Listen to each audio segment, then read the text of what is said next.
Cette piste, ça glisse sur la gauche et là, c'est Frenette qui sort de son territoire pour les Tigres. Passe au centre à Kalmikov. Kalmikov s'en va sur la gauche, passe en rondelle au centre ensuite. C'est Frenette et le but! Oh, 1-0 Tigres. Relance très rapide des Tigres là-dessus. Claude et Frenette qui met la touche finale en redirigeant un tir-passe alors qu'il était dans l'enclave. La rondelle qui est passée entre les jambières de Coulombe. Mais moi, je veux attirer ton attention sur ce qui s'est passé en sortie de territoire. Le joueur des Tigres avait la rondelle le long de la rampe. En fait, il avait la rondelle. La rondelle elle était libre, Claude. Bourgeois pouvait aller vers lui, vers la rampe et le défier. Il a préféré reculer. Ça donnait beaucoup d'espace aux Tigres pour faire la relance. C'est devenu un 3 contre 2. Du filet, ça glisse à Nadeau. Ensuite, à droite pour Veillette. Tire avec peu d'angle. Ça a été bloqué. Nadeau veut enfiler l'aiguille, mais le gardien ferme l'espace. Les Cataractes poursuivent l'attaque. Tire le but! Félix-Olivier Chouinard crée l'égalité. Défenseur, Claude, qui avait quitté le point d'appui. S'était amené en deuxième vague, au haut de sa mise en jeu, récupère un retour de lancer. Et je pense que cette rondelle a été touchée par Bourgault. Tire des poignets de Chouinard, dévié par Bourgault. Et c'est un. Est-ce que c'est l'étincelle dont les Cataractes avaient besoin?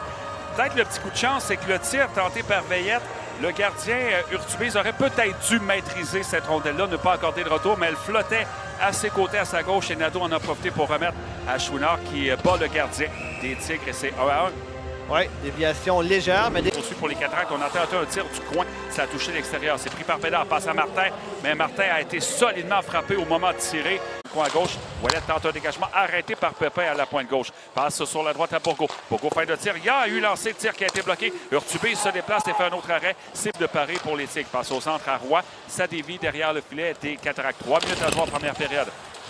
Solide coup d'épaule d'un attaquant des Tigres à la sortie des Tigres. 2 minutes 13 à jouer en première période. Rondelle qui est poussée par Pellerin au fond de la zone des Cataractes. On passe la rondelle à Roy. Son tir et le but! Et c'était un tir-passe devant le filet. Ça a été dévié par Édouard Ouellet. 2-1 Victoriaville. Oui, Pierre-Olivier Roy est le premier choix au repêchage des Tigres. On a vu pourquoi, Claude. Quelle passe! Quelle passe dans l'enclave. Il n'y avait pas beaucoup d'espace pour faufiler cette rondelle. Roy a attiré le défenseur, a attiré Coulombe également vers lui avant de remettre à son coéquipier qui marque dans un but désert. C'est 2-1. Un but facile pour Ouellet, mais la passe du défenseur Roy, c'est Jack York, bourgeois qui rate le jeu. Et par contre, c'est saisi par Baudouin devant Cormier. Le but! Mais ça, c'est un copier-coller, Claude. Un copier-coller. Qu'est-ce qu'on vient de voir dans la zone des Cataractes? Mais cette fois-ci, c'est Charles Baudouin. Revirement qu'il crée lui-même. Il vole la rondelle à un joueur des Tigres. Et là, c'est un 2 contre 1. Il attire le défenseur. Il attire le gardien des Tigres. Et il remet à Cormier qui touche la cible et qui fait 2-2. 17 secondes après le deuxième but des Tigres. Xavier Cormier, le vétéran, qui ramène tout le monde encore une fois à la case départ. C'est l'égalité. Quel jeu de la part de Charles Baudouin là-dessus. Il a tout fait, Claude. C'est Cormier que... Par le défenseur Sévigné avec 7 secondes à jouer en première période. Tentative de dégagement, ça a été raté. Nadeau passe la rondelle sur la gauche, sur le tir de Veillette. Et quel arrêt de Nicolas Urtubise à la dernière seconde de cette première période. Prive les Cataractes d'une avance. Le plus bel arrêt que j'ai vu cette année, Claude. Veillette dans l'enclave, travaillait du revers. Il a grimpé cette rondelle. Elle s'en allait dans la lucarne.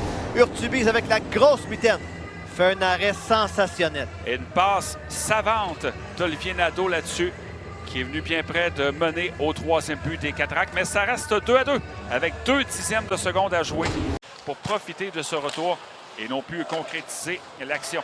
Pour les Tigres en attaque, c'est Pellerin. Et dans le territoire des Cataractes, passe la rondelle sur la gauche. Ensuite, à Pellerin, tire. Quel arrêt d'Antoine Coulombe qui vient frustrer le joueur des Tigres et préserve cette égalité de 2-2. Ouais, 3 adversaires gardent la rondelle dans la zone des Tigres. Par contre, il a poussé juste un peu trop loin pour Ponomareff. Mais la bataille se poursuit dans le coin. Ponomareff qui reçoit la passe. Passe à Di Césaré. Oh! Tire le but! Anthony Di Césaré, premier but, Claude, en carrière dans la Ligue d'hockey Jean-Major du Québec. Un très beau mise en scène parfaite de Ponomareff. Vous allez revoir ce but-là dans les bulletins télé. Pourquoi Ponomareff a fait cette passe par derrière alors qu'il contournait le filet? Une passe magique de la part du Russe. Mais juste auparavant, Claude, j'attire ton attention, Di Césaré, c'est lui qui a volé la rondelle le long de la rampe. Bagarre 1 contre 1.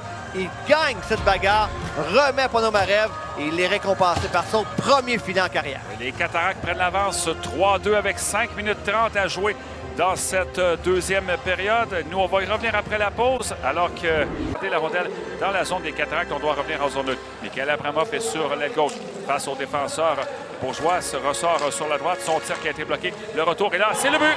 Égalité 3-3 créée aussitôt par Alex Degagné. Quelques instants seulement après le troisième but des Cataractes. Coulombe s'en veut. Je pense qu'il a perdu la rondelle des yeux une fraction de seconde. Il était déporté vers sa gauche.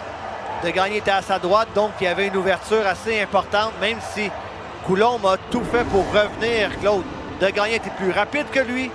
L'égalité est de nouveau créée, c'est 3-3. Ouais, l'ancien défenseur des Cataractes qui fait mal à son équipe. Et on le sentait venir, Steve, depuis quelques secondes, alors que les Tigres bourdonnaient dans le territoire des Cataractes. Alors, on est de retour à la case départ. Et encore une fois, tout comme avec le pointage de 2-2, la différence d'un seul but de La Rochelle. Toujours égalité, 3-3 avec 1 minute 30 à faire en période. Martin tente de s'échapper. Tir bloqué par Urtubise et pas de retour accordé là-dessus. Bon lancer du vétéran Martin. Par contre, Urtubise sur une rondelle qui était bon de centre. Pour les Tigres, c'est Ouellet qui sort du coin sur la gauche. Au moment de s'emmener dans l'enclave, a jonglé avec la rondelle. Et toujours Nadeau avec la rondelle. A passé à Ponomarev sur la droite vers Bourgault.